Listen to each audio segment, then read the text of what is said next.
On évolue donc au cinquième point, au quatrième point. Nous sommes au quatrième point. Comment exécuter la prière? La première étape pour exécuter une prière, et je précise bien, 1. La prière chez nous, c'est la méditation, c'est-à-dire l'examen de soi. Comment est-ce qu'on est? Est-ce qu'on est vraiment vrai? Est-ce qu'on est pur? Est-ce qu'on est sincère? Est-ce qu'on est juste? C'est ça, la méditation, l'examen de soi, de ses défauts. Ce n'est pas la confession, tu ne confesses à personne, tu t'examines toi-même. C'est sur la base de cette examination que tu es appelé à te rectifier. On ne te dit pas que tu pas dit, Seigneur, j'ai violé une fille, Seigneur, j'ai volé ceci. Il ne s'agit pas, c'est pas ça. La vraie prière, c'est pas ça. La vraie prière, c'est de découvrir les défauts qu'il y a en toi, hein, et de les rectifier. Si tu es quelqu'un de très colérique, que tu te fâches trop, tu dois apprendre à te maîtriser, à maîtriser tes émotions, à pouvoir surpasser tes envies, à pouvoir comprendre tes déceptions, tes frustrations, à pouvoir tempérer tes émotions. La maîtrise de soi. Si tu es quelqu'un de très jaloux, tu dois apprendre à te détacher des choses éphémères, à être avec le monde comme si tu n'étais pas avec le monde. Tu manges parce qu'il y a à manger et parce que le corps doit être nourri. Mais s'il n'y a pas à manger, tu restes tranquille. Tu as de l'argent qui peut t'aider d'acheter un pantalon, mais le jour où tu n'as pas de l'argent, tu restes tranquille, tu te bats à trouver de l'argent en passant par de bonnes voies, c'est-à-dire le travail, rendre des services, produire la pensée, produire la sagesse, produire des œuvres, produire, imaginer, inventer. Et donc pas à n'importe quel prix, mais au prix du respect de soi, de l'estime de soi. Au prix de l'harmonie avec la justice vérité, du respect des autres, du respect des normes sociales. Si tu es cupide, que tu avais trop un cœur, tu as un gros cœur, que tu aimes trop envier les autres, tu dois apprendre à savoir que tous les doigts de la main n'ont pas la même taille. Il y a des personnes qui sont nées dans des conditions qui leur permettent d'être comme elles sont. Il y a d'autres qui doivent fournir plus d'efforts et qui parfois, bien qu'en fournissant autant d'efforts, ne parviennent pas à atteindre le même niveau que ceux qui sont nés dans des conditions favorables. Il ne s'agira pas de se lamenter pourquoi eux sont nés dans des familles riches et pourquoi moi je suis né dans une famille pauvre. Et là, c'est là où la connaissance vous interpelle. Vous devez donc apprendre à savoir que chaque existence est conditionnée par des vies antérieures. Chacun de nous est déjà venu sur terre au moins 1 ou 2 ou 3 fois ou 4 fois. Pose-toi donc la question. Peut-être que j'ai posé des actes négatifs dans une vie antérieure et c'est à cause de ces actes que je suis né dans des conditions un peu difficiles qui m'appellent à fournir beaucoup plus d'efforts pour pouvoir réussir là où les autres réussissent facilement. Pour vérifier ça, tu dois déjà savoir que chaque acte négatif que tu poses, tu as toujours des conséquences plus tard. La preuve, si tu énerves ton ami, si tu mets ton ami en colère, le lendemain quand tu vas le voir, il ne va pas te saluer. Or, il pouvait bien te venir en aide, mais le simple fait que tu l'aies énervé hier, il n'est plus avec toi. 2. Il y avait un arbre dans ta cour, grâce auquel les autres arbres étaient en équilibre. Dès que tu as abattu l'arbre là, les autres arbres sont morts. Et quand les arbres sont morts, dès que le vent vient, ça arrache ta toiture. Voilà les conséquences. C'est-à-dire, les actes qu'on pose entraînent toujours des conséquences. Et ainsi, on ne peut donc pas subir toutes les conséquences des actes qu'on pose en une vie. C'est pour ça qu'à l'instant qu'on meurt, les idées avec lesquelles on meurt nous accompagnent dans la nouvelle vie que nous allons expérimenter dans un nouveau corps. La nouvelle vie que notre âme, c'est-à-dire notre âme va transporter ces idées avec lesquelles nous sommes morts pour aller revenir vivre ça. C'est pour ça qu'on peut rencontrer par exemple quelqu'un qu'on n'a jamais vu Mais il n'y a pas de compatibilité. On ne sait pas pourquoi on déteste telle personne pour rien, qui ne nous a rien fait, mais on déteste simplement la personne. C'est pourquoi on peut arriver à un endroit où on n'a jamais mis pied, mais on a l'impression d'avoir déjà, d'être déjà passé par là. C'est pourquoi un événement peut se passer alors que c'est la toute première fois que cet événement arrive dans notre vie, mais on a l'impression d'avoir déjà vécu cet événement-là. Rien que sur la base là, montre qu'il y a du déjà vu. Ça veut dire qu'il y a forcément une expérience que j'ai vécue dont je n'ai plus mémoire. Et ailleurs, l'histoire de revenir sur terre se vérifie sur le fait que lorsqu'un enfant naît et qu'il meurt, un nouvel enfant renaît, on coupe le doigt de cet enfant meurt, quand il renaît, il naît avec un doigt coupé. Ça montre bien évidemment que c'est celui à qui on a coupé le doigt, ou alors qu'on a fait la marque sur la joue, un trait là. La plupart des enfants que vous voyez avec les traits sur la joue, soit c'est parce qu'ils étaient très maladifs, soit c'est parce que dans la maison là, les gens mouraient trop. On a fait le trait et les enfants renaissent donc avec les mêmes marques. Ça montre donc que les âmes reviennent à la vie. Maintenant, les gens vont dire, oui, si les âmes reviennent à la vie, pourquoi est-ce que la population humaine augmente?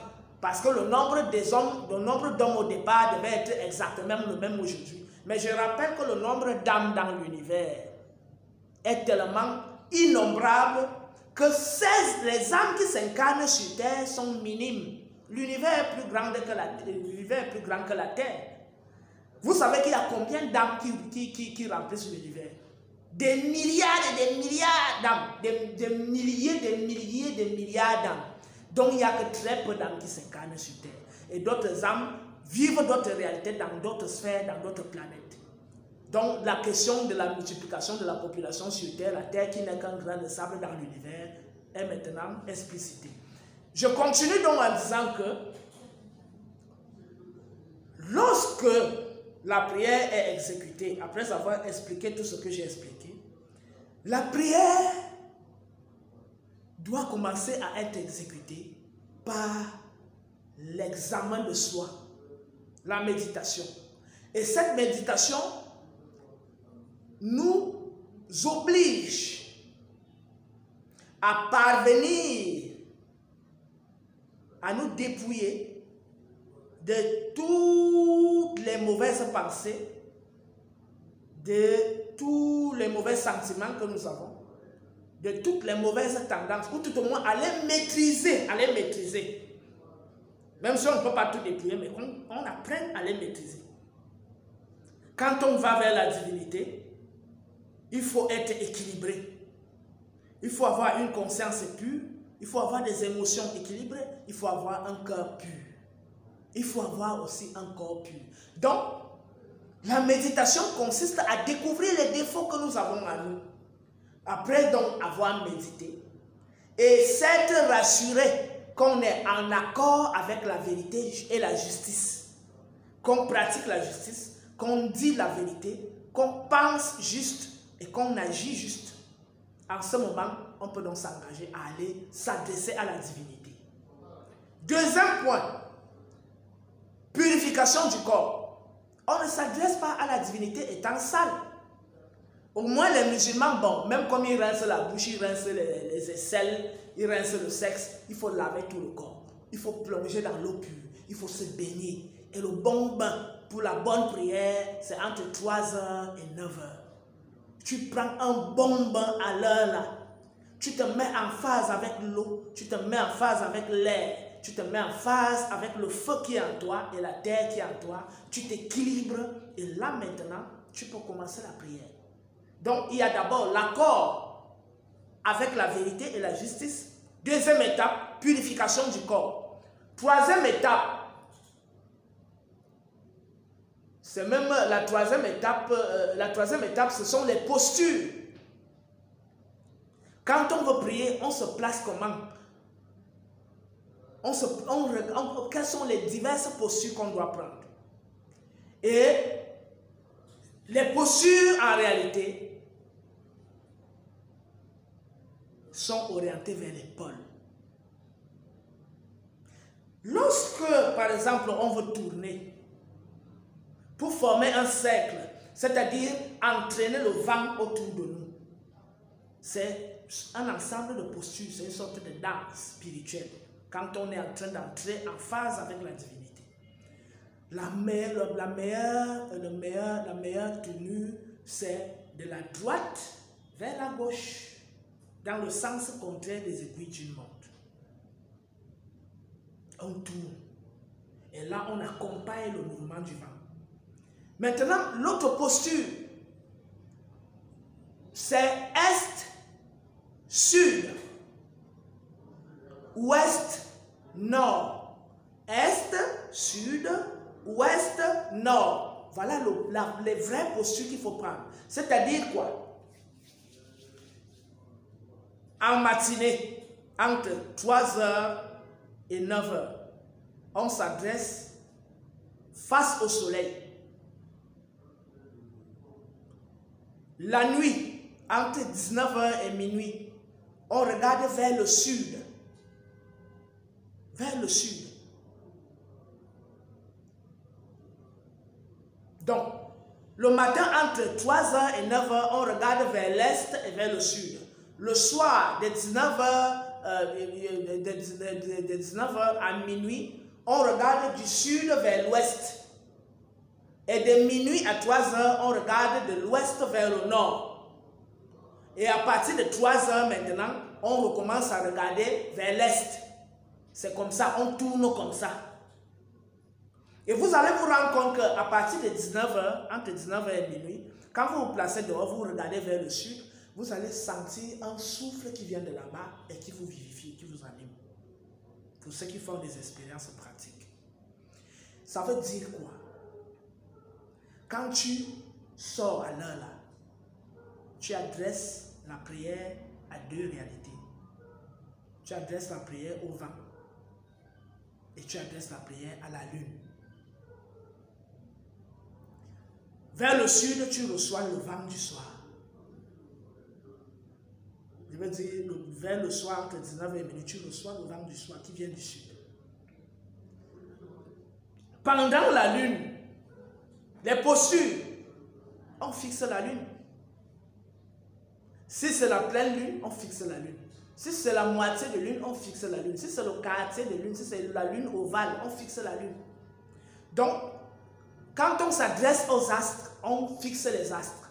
Quand on s'adresse à la terre, ce que les musulmans font, qu'ils cognent la tête au sol. Chez nous, on s'allongeait. Parfois, tu peux te mettre à genoux et cogner la tête et piquer la tête au sol. Soit tu peux t'allonger tout simplement le long de ton ventre et entrer en contact avec le champ magnétique de la terre. Là, tu communiques avec la force de la terre. Quand tu es en face du soleil, tu tires vers toi les rayons positifs du soleil, c'est-à-dire entre 6 heures, ça c'est quand il s'agit du matin, quand le soleil est sorti, entre 6h et 9h, tu es en face du soleil et tu accueilles donc les bénédictions matinales. Parce qu'en réalité, les rayons solaires sont des rayons de purification. De même que les ondes qui viennent de la pleine lune sont les ondes de régénération. À midi, quand on s'adresse au soleil, on s'adresse au soleil, là maintenant dans le sens de la justice. Parce que le soleil de midi est le justicier. De même que le soleil de minuit. Je veux dire, de même qu'à minuit. Mais en réalité, à minuit, c'est un autre niveau de culte que je ne vais pas dévoiler ici. Parce qu'il y a des gens qui utilisent souvent ça pour inverser et commencer à faire d'autres choses. Et ces genres de personnes finissent toujours par être frappées parce que les lois de l'univers sont implacables. On les viole, tu crois que tu les violes, mais elles te rattrapent plus tard, elles dévastent même toute ta famille. Donc, les postures sont importantes quand on réalise la prière. Mais le grand drame qu'on observe chez les musulmans, c'est que leurs prières sont orientées vers la Mecque. Et donc là, ils nourrissent le centre magnétique de l'Arabie Saoudite. Au lieu de nourrir le centre magnétique de la terre, ils nourrissent les grégores de l'Arabie Saoudite. La même chose avec les chrétiens. Ils nourrissent les grégores du Vatican. Parce que le siège du christianisme, il y a le Vatican, il y a Jérusalem. C'est là-bas qu'ils orientent leurs énergies. Et c'est pour ça que ces gens sont puissants. Pendant que les Africains continuent d'être pauvres, y compris les Sud-Américains, les Latino-Américains, vous allez constater que les peuples, les pays trop chrétiens, comme l'Afrique noire et l'Amérique du Sud, sont toujours pauvres. Mais les pays qui ont gardé leurs arcanes spirituels, comme la Chine, l'Inde, le Japon, les pays asiatiques, ils sont prospères, y compris les Arabes. Ils pratiquent leur tradition. Mais nous, on pratique quoi aujourd'hui? On ne pratique plus notre tradition. C'est pour ça que nous sommes pauvres. Donc, les postures de prière ne doivent pas être orientées vers un centre spirituel. Les idées même que nous avons dans la tête, la prière ne doit pas s'adresser à Yahvé ou à Jéhovah ou à Jésus parce que c'est des divinités ou des conceptions de la divinité qui ne sont du ressort que d'une culture qui n'est pas une culture africaine. Une fois qu'on pense à un nom, on donne la force à ce nom. Quand on dit Abraham, on donne la force aux Hébreux, aux Juifs. Quand on dit Allah, on donne la force aux Arabes. Quand on dit Muhammad, on donne la force aux Arabes. Quand on dit Saint Jean, Sainte Thérèse, on donne la force au Vatican. C'est ce que tous ceux qui disent qu'ils sont des croyants, c'est ce qu'ils doivent savoir. La spiritualité, c'est la connaissance. Ce n'est pas la croyance. Ce n'est pas la croyance. La croyance est l'étape qui nous mène vers la découverte. On commence à croire aux choses. Maintenant, pour savoir et adhérer à ça, il faut chercher. L'Africain sait une chose. C'est que si je ne sais pas, je dois apprendre. Il ne s'agit pas de croire. Il s'agit d'apprendre si je ne sais pas. Or, les autres sont venus nous dire que non, il faut croire parce que les choses invisibles. Or, l'Africain accède aux choses invisibles par l'initiation. Est-ce que vous voyez la chose? Donc, l'Africain a toujours mis en avant la connaissance, qui peut commencer par l'observation, l'écoute, la sensation, la sensibilité, le goût, le toucher et tout ça, et qui se prolonge par la réflexion, l'intuition et l'initiation qui nous permet donc d'accéder aux choses invisibles. Donc, si tu ne connais pas, ne crois pas, cherche à connaître. Voilà la formule. Je répète, si tu ne connais pas, ne crois pas, n'aie pas la foi, cherche à connaître.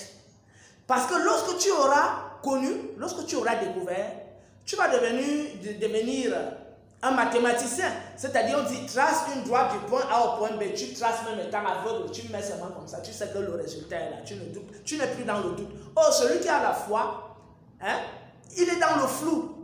Avoir foi, ça veut dire qu'on ne voit pas ce à quoi on aspire. On ne voit pas ça, c'est invisible.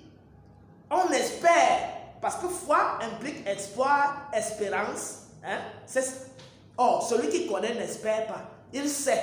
Il sait que si je me lève à 6 heures et que je ne me place pas face au soleil, je serai déchargé toute la journée et je ne pourrai pas réaliser certaines prouesses. Il sait que si pendant une période de la lune, je vois la lune comme ça là, il y aura un décès dans la famille. Et il est même capable de dire qu'il y aura des... Quand le deuil vient, on dit que tel avait déjà dit qu'il y a des... Donc, c'est ça la connaissance, c'est pas un croyant, c'est celui qui connaît, il voit, il sait lire l'univers, il sait lire les signes. Il te dit que c'est ça. Et quand il a dit, toi-même tu confirmes que ce qu'il a dit arrive exactement comme il a dit. Tu vas dire que c'est un sorcier, non, mais c'est parce qu'il connaît. Bref, ce que les autres taxent de sorcellerie n'est rien d'autre que la connaissance à laquelle les autres n'ont même pas le courage d'accéder. Parce que les hommes aiment se consolider, se camoufler dans les choses nettes. Un sens de la prière que j'ai oublié, chez les chrétiens et chez les autres, c'est la consolation. La prière ne fait que les consoler, la prière ne leur apporte en réalité aucune solution, à part la consolation. C'est-à-dire, ils ont l'impression que quand ils prononcent le nom de Jésus, ils sont à l'abri. Parce que je me souviens même tout récemment, ça fait 4 ou 5 jours, où quelqu'un me disait que quand il était chrétien, quand il rêve, il a l'impression qu'il chasse ses ennemis. Dès qu'il dit Jésus, il est en train de bagarrer, que ça lui donne le pouvoir, mais après, il a recommencé, le jour où il est sorti du christianisme, il a recommencé à faire les mêmes rêves qu'il avait. Mais maintenant, il ne parlait plus de Jésus. Il bagarrait contre ses mauvais esprits et ses ennemis par sa propre force et par la force que l'univers lui confère, sans prononcer un nom. Vous voyez donc en réalité, vous avez l'impression que ce que vous vivez dans le rêve est une innovation. Mais en réalité, c'est le prolongement de vos croyances de la veille. Parce que moi, quand je rêve, je ne prie pas Jésus. Je ne vois pas Jésus là-bas. Je ne chasse pas mes ennemis, je ne combats pas, je ne vends pas mes ennemis par le nom de Jésus. Je vends mes ennemis par la connaissance. Donc en réalité, le rêve n'est qu'un prolongement de la veille. C'est ça en quoi tu crois que tu peux avoir quand tu rêves. Je vous ai dit que vous avez besoin de l'argent et vous rêvez que vous avez de l'argent, mais quand vous vous réveillez, qu'est-ce qui se passe? C'est de la fumée. Voilà donc la vérité. On continue donc. L'autre niveau après les postures, quand j'ai fini de dire que les musulmans adoptent certes les postures, mais ils ont un vice, c'est que leurs postures sont orientées d'après la vision arabe, qui voudrait que tous les intérêts soient orientés vers leur sens et vers leur centre égrégorique, c'est-à-dire vers leur champ magnétique qu'ils ont créé à la Kaaba, ce qui n'est pas bien pour l'Afrique. C'est pour ça que l'Afrique ne décolle pas. Or, les prières doivent être des vibrations qui ébranlent les forces de notre terre et les forces de l'univers pour que nous soyons prospères à tous les niveaux. Si donc on émet des prières, soit pour des petits intérêts individuels, égocentriques, dès que toi tu as la solution, même si ta famille souffre, même si ton peuple souffre, tu t'en fous, parce que toi tu as eu la solution. Ça veut dire que tu ne mérites même pas de vivre en société. Tu mérites d'aller vivre dans ton coin en forêt, où tu vis seul là-bas. Mais une fois que tu vis en société, tu dois militer pour le bien-être collectif. Parce que grâce à la société, tu vis. Tu vas au marché, tu peux acheter ce que les autres ont planté. Tu vas à la banque, tu peux toucher ce que les autres ont fabriqué comme bien. Tu n'es donc pas seul. Ne prétends pas être seul que ma vie c'est pour moi. Si je suis heureux, tu ne peux pas être heureux sans les autres. C'est même stupide, c'est même idiot. C'est-à-dire que celui qui a ce genre de niveau de réflexion, je ne sais pas à quoi, même les animaux savent quand même qu'on a toujours besoin des autres. Ça dit c'est pire qu'un animal. Quelqu'un qui te dit que c'est pour lui, il est pire qu'un animal. Parce qu'au moins on voit le coq, quand le coq vient picorer là, il appelle les autres poussins et la mère pour venir picorer. Mais toi tu dis que pour toi ta vie c'est pour toi. Tu es né comment? Tu es sorti du ventre d'une femme qui s'est accouplée avec un homme et qui a subi une gestation de 9 mois et qui a pleuré, qui a crié pour que tu viennes au monde. Et toi tu nais et tu deviens orgueilleux, égocentrique et tu dis que toi, ta vie c'est pour toi, c'est ta vie. Tu oublies que tu deviens une peste pour la société. Parce que plus tu es négatif, plus tu transmets cette négativité aux autres. Parce que les yeux veulent toujours copier, les oreilles veulent toujours copier. Quand tu es négatif, tu crois que les autres ne vont pas te suivre. Arrête donc de dire que c'est pour toi. Hein? Ça, c'était très important. Les postures chez les musulmans ne suffisent pas. Parce que tous les musulmans, je parle surtout des noirs, des non-arabes, sont au service de l'Arabie Saoudite. Or, les postures doivent regarder les pôles de la nature. Pôle Est, pôle Sud, pôle Nord, pôle Ouest. Maintenant, la prière s'adresse à qui exactement? La vraie prière s'adresse à qui exactement? La vraie prière s'adresse soit à un élément de la nature, qui peut être un solide, qui peut être l'eau, qui peut être le vent, qui peut être le feu. Et cette prière, ce n'est pas une prière, c'est un dialogue. C'est un dialogue, autant pour moi, c'est un dialogue. On cause avec l'élément. La prière peut s'adresser aux astres.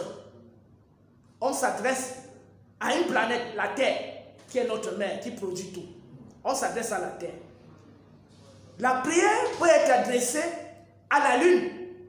La prière peut être adressée au Soleil, qui est l'astre roi, parce que c'est grâce au Soleil qu'il y a la vie sur Terre. C'est grâce au Soleil que la Terre a été formée, que les autres planètes ont été formées.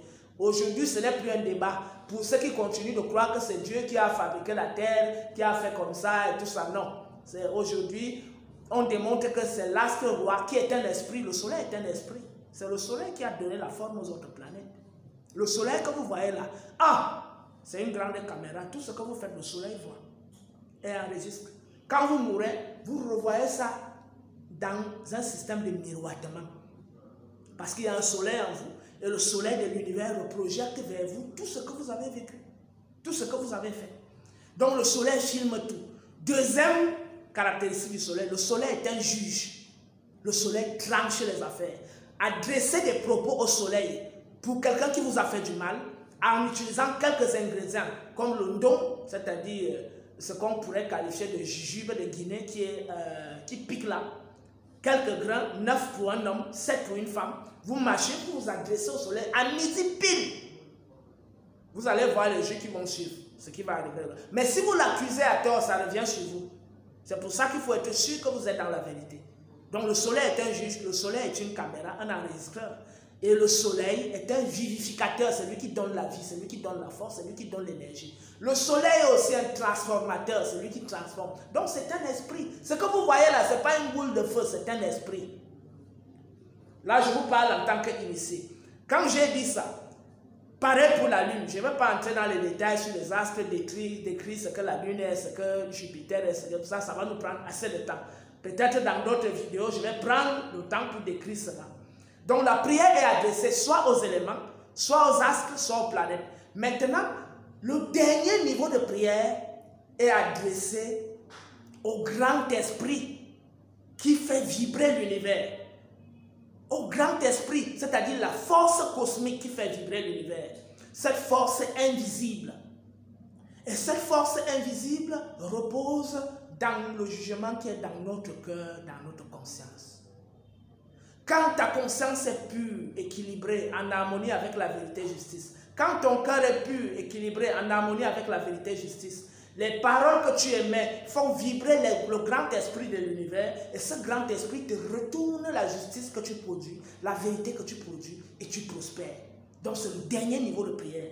Le dernier niveau de prière, ce n'est pas le bavardage, c'est l'émission des pensées positives, des sentiments positifs qui provoquent donc les vibrations positives au sein du grand esprit qui anime tout l'univers. Et ce grand esprit nous retourne donc la justice et la vérité que nous pratiquons, afin que nous soyons toujours en bonne santé, que nous soyons toujours prospères et que nous soyons toujours équilibrés. Et que tout ce qu'on pense soit en accord avec ce qui doit être. Tout ce qu'on dit soit en accord avec ce qui doit être. Les personnes qu'on rencontre sont toujours des bonnes personnes. Quand on est en accord avec la vérité et la justice, tout ce qui arrive dans notre vie est en harmonie. Et maintenant, il y a les heures de prière. Le dernier niveau, la dernière partie, ce sont les heures de prière. On ne prie pas à n'importe quelle heure. On prie à 3 heures, on peut prier à 5 heures, on peut prier à 7 heures. Les heures impaires. Donc 7 heures, 9 heures, 11 heures, 13 heures, 15 heures, les heures impaires. Maintenant, midi, c'est pour la justice. Minuit, c'est pour un autre type de justice.